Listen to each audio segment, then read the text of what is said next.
What's up, everybody? Razzmatazz here. Today I have a video for you. It's going to be a video response to Jay's funny story contest. He just now posted it up the 23rd, which was yesterday, asking us to tell a funny story. I've done a funny story once before and it turned out well, so I might as well do it again. So, today,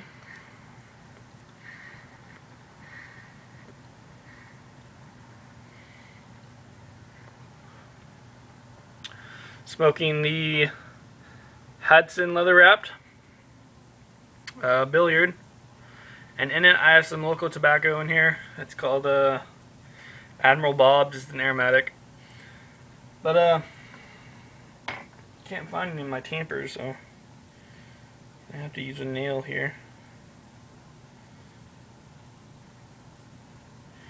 Anyways,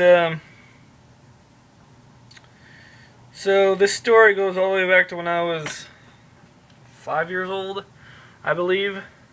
So about 15 years ago.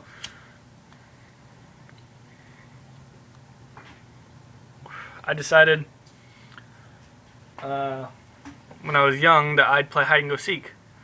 But it didn't turn out very well.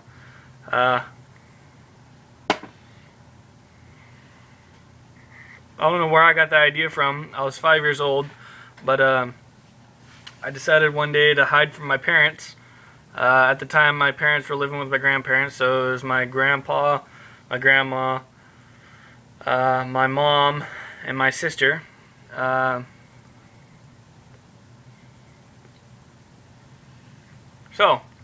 I found a pretty good hiding spot.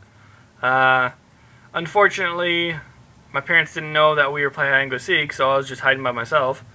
So I went inside my grandparents' room, which at the time I think they had like a queen size bed. Hid underneath there. I got underneath the bed one of the times I could fit underneath the bed, and I stayed under there for quite a long time. I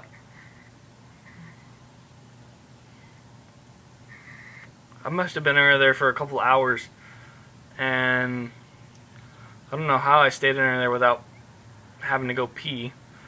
But yeah, so I don't know, halfway through me standing underneath the bed, my mom starts to freak out wondering where I am, and got my grandma and grandpa involved in it and trying to find me. I just thought it was hilarious, them running around where I was, wondering where I was.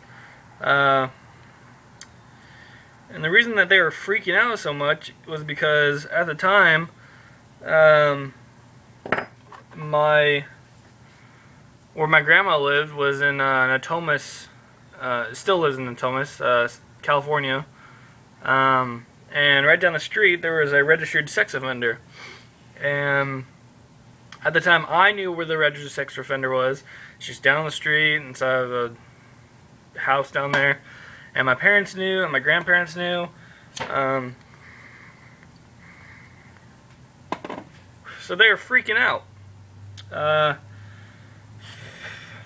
And looking for me. I didn't think it was that big of a deal. I was a little kid. So I remember specifically my grandfather coming inside of the room and checking underneath the bed. And I think I pulled myself up against the bed, like I grabbed onto it. I was laying on my back, and I grabbed the mattress and pulled myself up, so my back was off the floor, and my feet were off the floor. And I guess I remember my grandpa coming underneath the bed and looking, and I guess he didn't see me. I was a little tubby thing then too, so I'm a tubby thing now, but back then I was a pretty fat little kid. So I had no idea how they didn't find me. So hour and a half went by, and my mom was screaming, "Where's my son? Where's my son?" And I guess she went down to the registered sex offender's house, pounding on the door. The guy wasn't home, so yelling, "Where's my kid? Where's my kid?" And I don't know, after the second hour, they're screaming inside the house, and all of a sudden I heard, "Brian, if you don't come out right now, we're gonna call the cops." And that's what hit me, is that when they said that we're gonna call the cops, you know, because they're gonna come find me or whatever, and I just come out crying and hysterical. "Don't call the cops, I'm okay." And my mom to this day tells that story to everybody.